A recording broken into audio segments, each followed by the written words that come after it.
Halo semua, kami dari kelompok 2 akan menjelaskan mengenai perubahan kemampuan memori kerja audio spasial selama masa kanak-kanak. Nah, pertama saya akan menjelaskan mengenai abstraknya.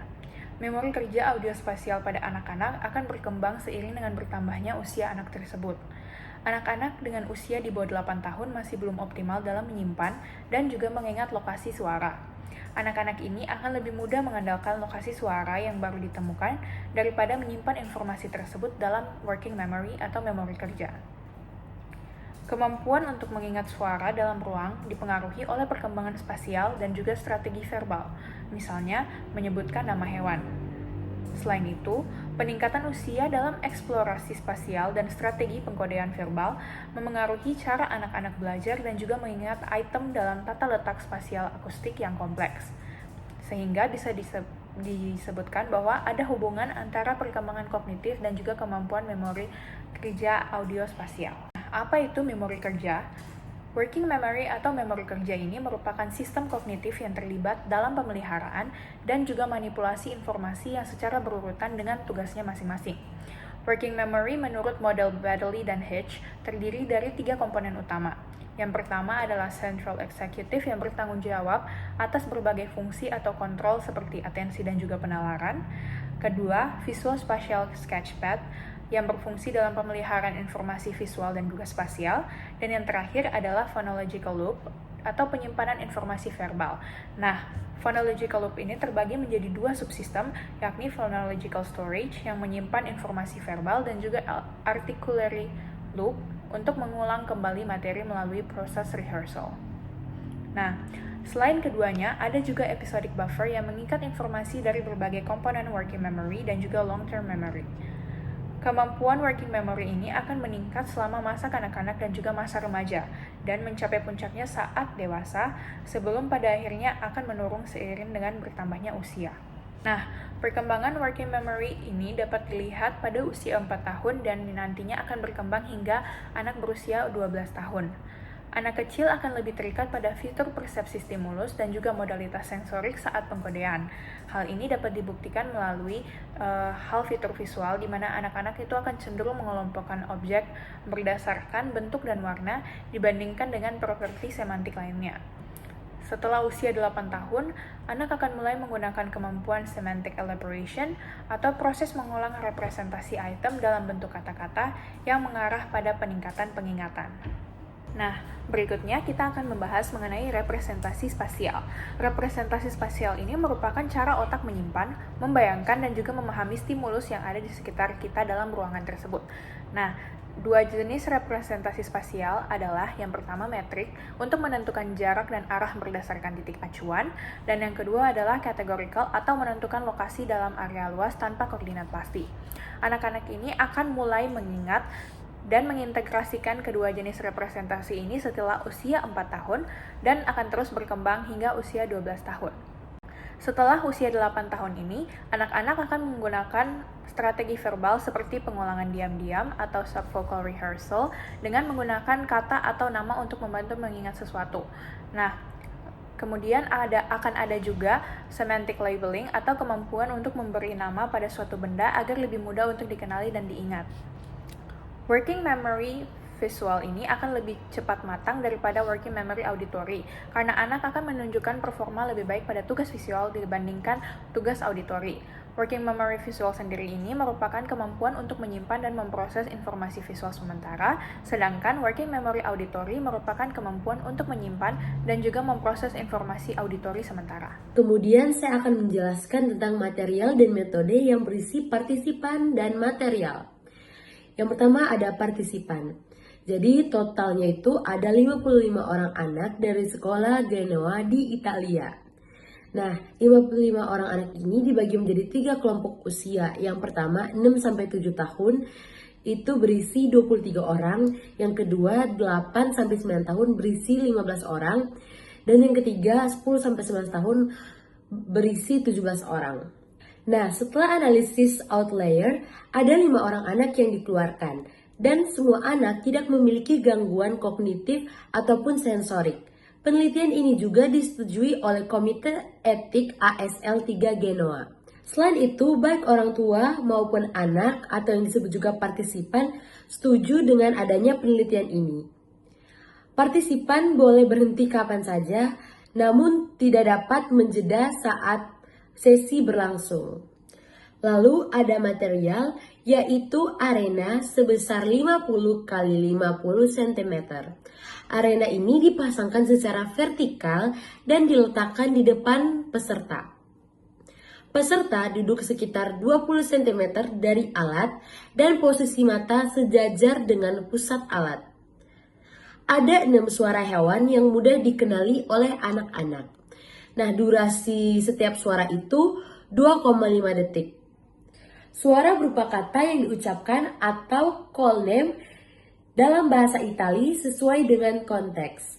Semua peserta nantinya akan menutup mata menggunakan kacamata renang yang gelap dan masker tidur. Setelah itu, partisipan dapat mengatur posisi tubuh yang nyaman dalam menjangkau alat tersebut. Kemudian kita akan masuk ke prosedur eksperimen. Nah, eksperimen ini menggunakan metode yang terinspirasi dan diadaptasi dari permainan kartu memory dengan pencocokan suara. Di sini ada dua kondisi utama, yaitu pertama kita pakai call, yaitu mencocokkan dua suara panggilan hewan yang sama. Yang kedua kita pakai call name, yaitu mencocokkan suara panggilan hewan dengan nama hewannya yang diucapkan secara verbal. Jadi alur tindakan eksperimennya, pertama anak-anak mengeksplorasi papan audio haptik dengan jari dominan. Kedua, saat mereka menyentuh blok, suara diputar, peserta harus mengingat lokasi suara. Ketiga, menunggu suara selesai sebelum menyentuh blok lain. Keempat, jika pasangan cocok, suara tanda diputar dan lokasi ditutup karton. Kemudian tersedia sesi orientasi dan latihan sebelum tes utama.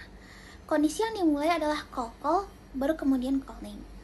Durasi tes rata-rata 20 menit per anak, dan eksperimen bersifat self-paced tanpa urutan eksplorasi yang ditentukan.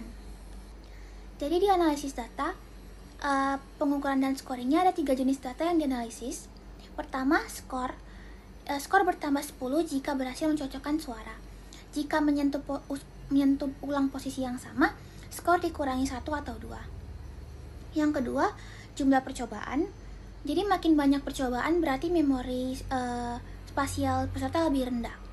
Yang ketiga, audio anchor, di mana dia mengukur seberapa sering anak memulai dari posisi speaker yang sama. Jadi semakin tinggi nilainya berarti anak lebih mengandalkan acuan tetap daripada relasi spasialnya. Kita membahas analisis statistiknya. Langkah awalnya kita mendata outlier lebih dari 2 SD dikeluarkan. Kemudian peserta dibagi menjadi 3 kelompok dari usia 6-7 tahun, kemudian 8-9 tahun, dan 10-11 tahun. Di sini kita menggunakan uji normalitas Kolmogorov dan Smirnov test. Analisis utamanya kita memakai ANOVA 2 arah untuk melihat efek usia dan kondisi suara. Jika data tidak normal, digunakan permutation test dan uji T dengan koreksi Bonferroni. Analisis statistik lanjutannya, kita menggunakan ANCOVA digunakan dengan usia sebagai covariat, kemudian regresi linear berganda untuk melihat pengaruh usia terhadap skor, jumlah percobaan, dan audio anchornya. Yang terakhir, ukuran efek diukur dengan partial N, Cohen's D, dan Cohen F. Jadi dari eksperimen ini kita tahu bagaimana anak-anak memproses informasi, suara, dan ruang, juga bagaimana strategi memori mereka berkembang seiring bertambah usianya mereka. Hasil eksperimen ini juga menunjukkan bahwa anak-anak menggunakan strategi yang berbeda dalam mencocokkan suara, tergantung pada kondisi dan usia mereka. Berdasarkan hasil penelitian yang dilakukan, skor anak usia 6-7 tahun lebih rendah daripada kelompok usia lainnya pada eksperimen call name. Dan berdasarkan upaya, anak 6-7 tahun itu membutuhkan lebih banyak waktu untuk percobaan pada eksperimen call name untuk menemukan pasangan yang benar. Serta berdasarkan strategi audio anchor, anak-anak usia 6-7 tahun itu lebih sering memulai eksplorasi dari lokasi yang sama dalam percobaan yang berturut-turut. yang dimana ini menunjukkan kalau ada ketergantungan pada titik referensi yang sudah dikenal. Selanjutnya, dalam penelitian ini juga didapati bahwa pada usia 6-7 tahun, anak kesulitan untuk menggunakan pengikatan semantik. Serta anak-anak yang di atas usia 6-7 tahun itu lebih mampu untuk menggunakan informasi semantik. Berdasarkan hasil yang sudah dibahas tadi, penelitian ini dapat disimpulkan bahwa perkembangan memori kerja audiospasial pada anak-anak itu dipengaruhi oleh motorasi, strategi eksplorasi, dan kemampuan kognitif seperti penggunaan asosiasi semantik. Selanjutnya kita masuk dalam topik discussion. Dalam penelitian ini menyelidiki tentang bagaimana kemampuan eksplorasi dan memori audiospasial pada anak usia pra-remaja. Di sini terdapat linear regression analysis, yaitu gambar-gambar ini adalah hasil analisis regresi linear dari penelitian tentang bagaimana anak-anak usia 6-11 tahun berkembang dalam kemampuan mereka untuk mengingat lokasi suara berdasarkan makna atau kesamaan suara. Pada tabel yang pertama yaitu call name condition, yaitu artinya semakin tua usia anak semakin tinggi skor ingatan lokasi suara dalam kondisi call name. Anak yang lebih tua lebih mampu mengingat lokasi saat suara memiliki makna.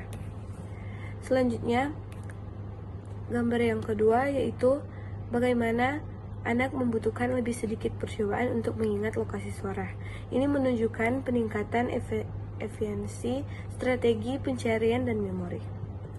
Selanjutnya, call condition, yaitu artinya usia tidak berpengaruh secara signifikan terhadap skor. Tetapi ketika anak hanya mendengar suara tanpa makna, kemampuan ini tidak berkembang secara signifikan jika suara tidak bermakna secara semantik. Selanjutnya, gambar yang selanjutnya yaitu tidak ada perubahan jumlah percobaan seiring bertambahnya usia jika suara hanya berupa call.